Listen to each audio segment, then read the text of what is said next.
Let's talk a little bit about how you got in this position to run for statewide office. We know I was at the convention and you were selected by delegates there for an endorsement. There'll still be the more official, but we assume that that all goes the way the delegates had asked for it to. But you have been serving well before that. So tell me a little bit about your background and how you came to public service. You know, my history, I went to Western Michigan and I happened to be president of my dorm at the time, and I had no political ambitions, but I really enjoyed that time there, and I won some kind of an award for one of the top 0.5% of leaders on campus, which was a pretty cool thing. And I thought maybe I'd get into political life, but then I thought to myself, wait a minute, I don't have a mortgage, I don't have a family, I haven't paid for a college education, I haven't paid off a mortgage or saved for retirement, all these things that families struggle with, right? And so I made a conscious decision not to do anything political, to go out on my own, have all the same things that most Americans have, the mortgages, the family, the things that we all struggle with. And when I felt like that was all in place and my kids were in college, everything was I pre-funded. I'm a certified financial planner by trade, so that's what I did my entire career. That's when I decided, all right, I'm going to give back. And I ran for township supervisor and against an incumbent that my town I felt was being destroyed. Honestly, I mean, just horrible. A town I love. And then 6 years later, ran for state rep at the end of the Granholm years, and I felt the same thing, that my dad was an immigrant from Italy. He came to Michigan. This is the land of opportunity. And here it is, my eldest son got a full ride scholarship to Kettering. Great kid, smart. He lives in Dallas, Texas now because he couldn't find a job here in Michigan. And I thought this was the land of opportunity for my dad. What did we do to screw it up all these years? So that's why I ran for the legislature. Again, I won against another incumbent, got in there, and I think we did some good things over the 6 years until I got term limited. Went back out and, wasn't in public service there for a period of time. And if anyone has any history as to the Macomb County and the politics there with the clerk's office, I decided to run for clerk, beat another incumbent, and have been serving for the last 5 years. So as the clerk, I saw firsthand what was going on at the state, the lack of transparency, many clerks across the state being very frustrated because the Secretary of State really had very little interaction with us, would make decisions without asking, how it affects us personally. And so when I saw the play field and what was happening, I thought, you know what, I'm going to run. I'm going to run. I'm going to get in there. And listen, I'm going to take a pay cut. I'm going to drive a lot further than I'm driving right now. It's campaigning statewide is an absolute grind, but I think it's needed. And somebody needs to step forward, and I decided that's what I'm going to do. When you think about an election and the way you have to administer it, you have a big county, but for the state of Michigan, it's very decentralized because you've got 83 county clerks and then you've got thousands of volunteers and all the township clerks and all of that. How do you approach that with all of these people that are operating independently, but you still have to bring all the results back and convince people that elections are fair and safe and transparent, as you were talking about a moment ago? How do you do that? Well, first off, I lead by example, right? We have to be transparent at the state level in order for all the clerks to feel the same way. In Macomb County, I actually did that. I made the elections more transparent. There was a lot of controversy with the 2020 election. And, how much do I buy into it? I just ask the question, is what they're saying true? If we can't prove some of these theories that were out there as untrue, then how do we prove the otherwise? So I spent a lot of time over the last 5 years packaging Macomb County, doing the things we needed to do in a transparent way. We're the only county in the state that posts all our election results, the ballots themselves, that people actually circle the dots. We put it online and we show what that tabulator actually tabulated that ballot, how it looked at that ballot and how it scored it. That's important for people to see. We need to prove that we're a transparent state. We need to get election results in quicker.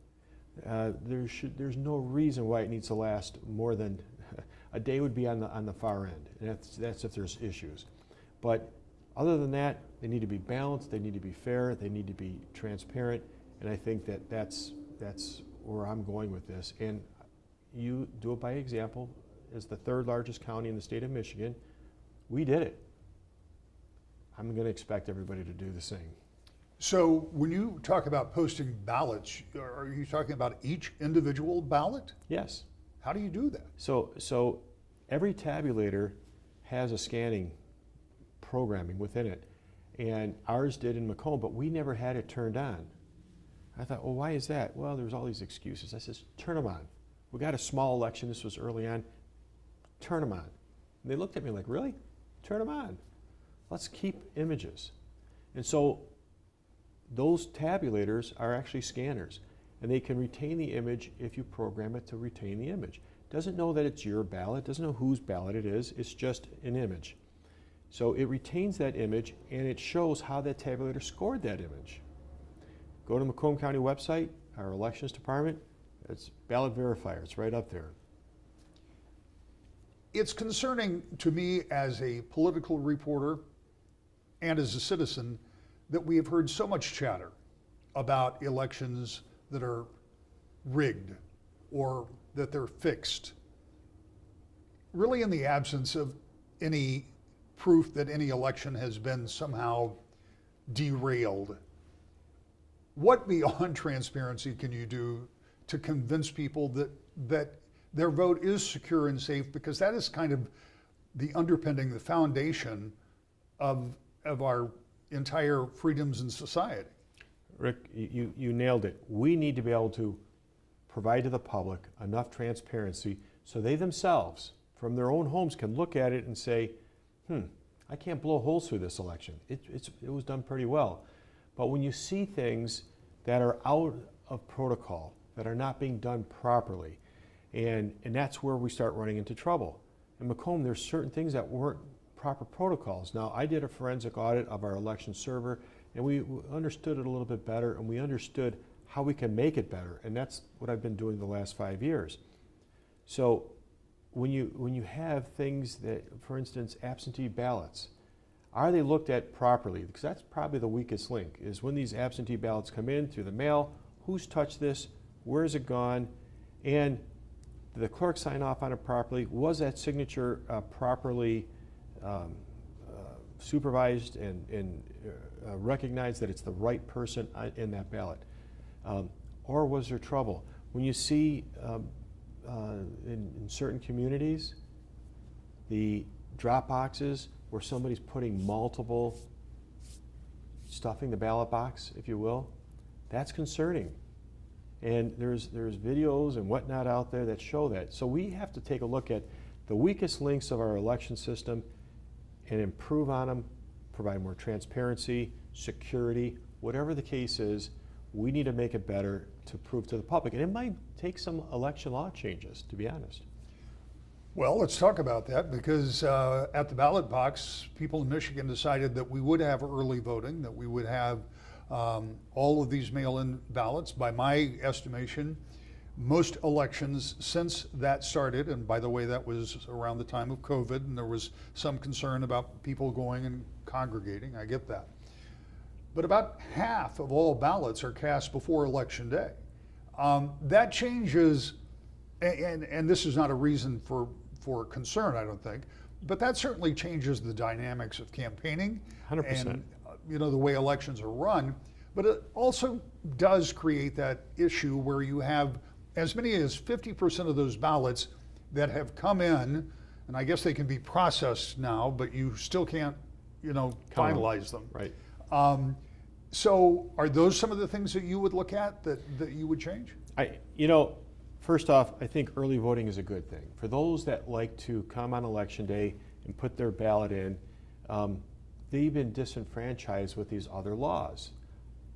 Early voting gives them that opportunity now to come in and cast their ballot. Over a 9-day, 10-day period total, they have that opportunity to go in where it's not so busy. I think that's a good thing. And if you have an absentee ballot, Now you have that opportunity to bring that ballot in and put it into a tabulator and have it be counted. I think there's something to be thought of there, that maybe these absentee ballots, maybe we limit this on that end, not as an absentee ballot, but how it gets delivered back to the clerk. Perhaps we need a system where it gets put into a system where it's counted one by one, and you are the person depositing that. The mail-in ballots are concerning because who knows who's touched it, where it's gone. There's all kinds of reports of things to the post office and things that are going on and how they get delivered and when they get delivered, and after the election's over it gets delivered. All these things that are, I think, concerning. What is the answer? I'm not sure if I have an answer on that end, but we need to encourage people, I believe, to get to get those 9 days of early voting, use them. You know, if you got an absentee ballot, bring it in. Put it in the tabulator, get it counted.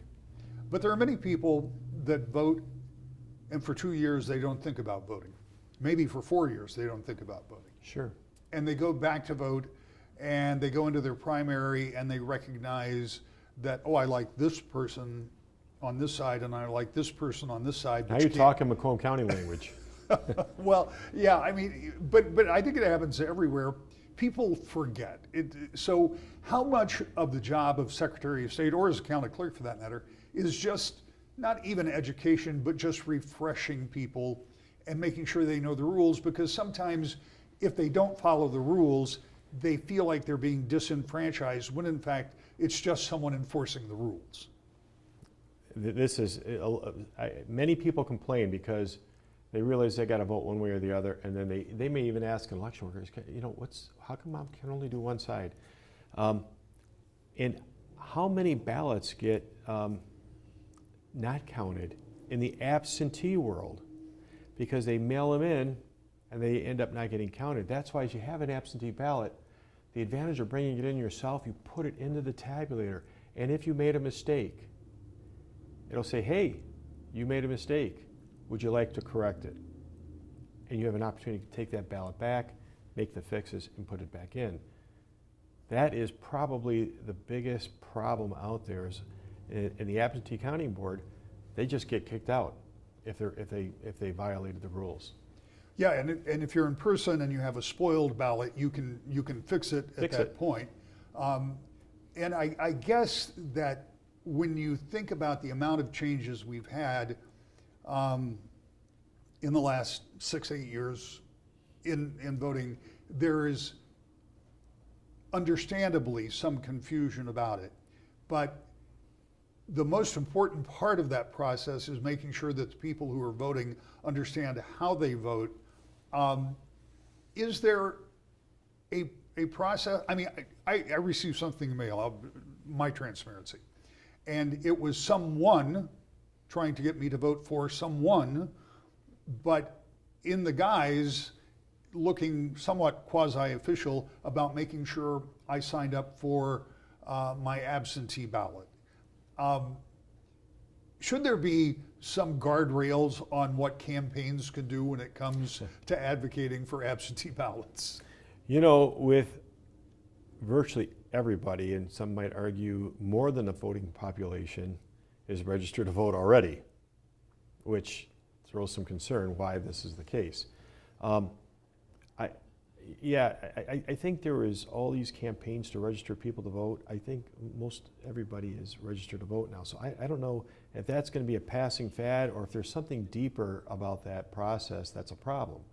I can't answer that, but I can tell you it does confuse people because all too often people call me and says, I got a ballot in the mail and it's not for me. And I say, okay, send me a copy. Let me see what you're talking about. So take a picture, let me see it. It would oftentimes be one of these requests for an absentee ballot, and oftentimes it goes to the home, and the person doesn't live there, so they're concerned that. So the quest is for 83 counties to get a majority of the votes in November, and I will explain in my setup that because of the way that candidates for Secretary of State and Attorney General are chosen, the primary is not your concern at this moment, other than you have to administer it, but, correct. But not for your own election. How big of an undertaking is that to run statewide? I mean, you're clearly aware of it. You're also aware that there's an open governor's seat, there's an open Senate seat. Getting people to pay attention to Secretary of State is going to be somewhat more difficult. So how do you get people to focus, and how do you convince them to vote for you? Well, and I agree that is a challenge for me, and I've taken on the challenge. I've met some fantastic people across the state, from one end of the state to the other, meeting people, talking to people. It's a daily activity. Who pays the price? My family does, because I'm gone quite a bit, crisscrossing the state, bringing the message out, and that's my job right now, is to overcome what you're talking about. And regardless of who they might vote above me on this ballot, I want to attract them to the Secretary of State's office, which I think is so critically important, because so many government functions go through the Secretary of State's office, the things that affect you on a day-to-day basis. And you know, I like to brag that I'm probably the least political person there is, because I just focus on the job at hand. And sometimes the right doesn't like it, and sometimes the left doesn't like it. And so I find that sweet spot where it's my job to ensure fair elections. It's my job to administer the day-to-day activities for vital records, you know, your marriage certificates, death certificates, CPLs. And we turn an office that would oftentimes take a couple weeks to get an appointment to no appointment, come on in, within 4 minutes you're served, and in 10 minutes you're out the door. That's what I want to convince people across the state, that we can do better at an administrative level and provide a better service. So that's, you know, there's a lot of things that don't have the sex appeal of some of these other positions, but it affects you on a day-to-day basis.